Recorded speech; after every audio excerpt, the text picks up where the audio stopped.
Hi hello வணக்கங்க. நம்ம இன்னைக்கு எதை பற்றி பார்க்க போகிறோம் அப்படின்னு பார்த்தீங்கன்னா, துரை செந்தில்குமார் இயக்கத்தில் லீடர் திரைப்படத்தை பற்றி தாங்க. படத்தில் யார் யார் நடிச்சிருக்காங்க அப்படின்னு பார்த்தீங்கன்னா, லெஜண்ட் சரவணன், ஷியாம், ஆண்ட்ரியா, லால், சந்தோஷ் மற்ற எல்லா விதமான கேரக்டரும் வராங்க.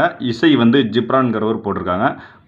படத்துடைய கதை என்ன அப்படின்னு சொல்லி கேட்டிங்கன்னா, வெளிநாட்டில் இருந்து தூத்துக்குடி துறைமுகத்துக்கு சட்டவிரோதமாக வெடிமருந்து அனுப்புகிறாங்க. ஏன்னு கேட்டிங்கன்னா, தூத்துக்குடி துறைமுகத்தை நாசம் செய்யணும் அப்படின்னு சொல்லி அனுப்புகிறாங்க. அந்த வெடிமருந்து வந்து இங்கே உள்ள அதிகாரிகள், போலீஸ் அதிகாரிகள்லாம் வந்து கைப்பற்றினாங்களா, இல்லை அந்த துறைமுகத்தை அழிச்சாங்களா அப்படிங்கிறதாங்க அந்த படத்துடைய கதை. படம் உங்களுக்கு ஆரம்பிக்கும் போதே பார்த்திங்கன்னா ஒரு யதார்த்தமாக இன்ட்ரெஸ்டிங்காக ஆரம்பிக்குது. படத்தோடைய கதாநாயகன் லெஜண்ட் சரவணன் வந்து ஒரு யதார்த்தமாக ஒரு கார் மெக்கானிக்காக வர்றாரு. ஓனராக விடிவி கணேஷ் வர்றாரு. இவங்க ரெண்டு பேரும் வந்து ஃபஸ்ட் ஆஃப் பார்த்திங்கன்னா காமெடிலாம் வந்து நல்லா ஒர்க் அவுட் ஆகிருக்கு. சின்ன சின்ன காமெடி வந்து நல்லா சிரிக்கிற மாதிரி நல்லா ஒர்க் அவுட் ஆகிருக்கு. காமெடி ஒரு சீரியஸ் கலந்த ஒரு ஃபஸ்ட் ஆஃப் கதையை வந்து முடிக்கிறாங்க.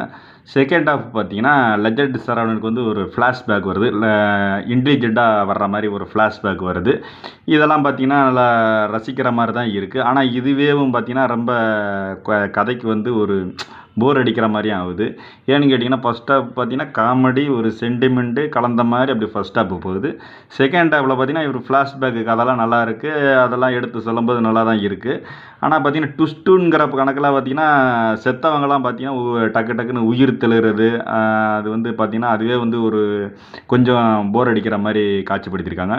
லாஜிக் மிஸ்டேக்லாம் வந்து 1, 2 இருக்குது. இதெல்லாம் வந்து படம் பார்க்கும்போது நீங்கள் வந்து இது பண்ணக்கூடாது. அந்த ட்விஸ்ட்டுங்கிற கணக்கில் வந்து இந்த உயிர் தெளிறதெல்லாம் வந்து நீங்கள் வந்து ரொம்ப யோசிக்காமல் படம் பார்த்தீங்கன்னா உங்களுக்கு வந்து நல்லா படம் வந்து ரொம்ப பிடிக்கும். இதெல்லாம் வந்து நீங்கள் யோசிச்சிங்க அப்படின்னா கொஞ்சம் படம் பிடிக்கிறதுக்கு செகண்ட் ஹாஃப் வந்து பிடிக்கிறதுக்கு வந்து கொஞ்சம் கஷ்டமாக இருக்கும். ஏன்னு கேட்டிங்கன்னா நிறைய படத்தில் வந்து இந்த மாதிரி நிறைய குழப்பி பண்ணியிருப்பாங்க. ஆனால் வந்து நேர்த்தி கரெக்டு தான். ஆனால் வந்து உயிர் தெளிறது வந்து ஒருத்தன் சாவறான், மறுபடியும் திடீர்னு பார்த்தா அதுக்கு ட்விஸ்ட் கணக்கில் மறுபடியும் எந்திரிச்சு வர்றான். மறுபடியும் பார்த்தீங்கன்னா அண்ணன் தம்பி 2 பேர் காட்டுற மாதிரி அப்போ திடீர்னு பார்த்தீங்கன்னா இன்னொருத்தன் 3ஆவதாக ஒருத்தன் வரான். இந்த மாதிரி பார்த்தீங்கன்னா ஏகப்பட்ட ட்விஸ்ட் வச்சுருக்காங்க. திரைக்கதையில் பார்த்தீங்கன்னா உங்களுக்கு வந்து அப்பா பொண்ணு சென்டிமெண்ட்டெலாம் வந்து இதெல்லாம் வந்து நல்லா ஒர்க் அவுட் ஆகிருக்கு. அப்புறம் புருஷன் பொண்டாட்டிக்குள்ள சென்டிமெண்ட்லாம் வந்து நல்லா ஒர்க் அவுட் ஆகிருக்கு. படத்தில் நல்ல ஒரு விஷயம் என்னென்னு கேட்டிங்கன்னா, வந்தே பாரத் ட்ரெயினில் ஒரு ஃபைட் வைக்கிறாங்க. இதெல்லாம் வந்து பயங்கரமாக கெத்து காட்டியிருக்காங்க. மொத்தத்தில் இந்த படம் எப்படி இருக்குது அப்படின்னு சொல்லி கேட்டிங்கன்னா, நல்ல ஆக்ஷன் படம் வேணும் அப்படின்னு சொன்னீங்கன்னா தாராளமாக நம்பி போகலாம். என்ன ஒன்று, லாஜிக் பார்க்கக்கூடாது. நீங்கள் லாஜிக் பார்க்காம படத்தை உட்காந்து பார்த்தீங்கன்னா நல்லா விறுவிறுப்பாக படம் போகுது. இதில் வேறு வந்து கிளைமேக்ஸில் லாஸ்ட்டில் செகண்ட் ஹாஃப் வருதுங்கிற மாதிரி போட்டிருக்காங்க. அண்ணாச்சி ஃபஸ்ட் ஹாஃப் மட்டும் போதும் அண்ணாச்சி. தேங்க்யூ, பாய்.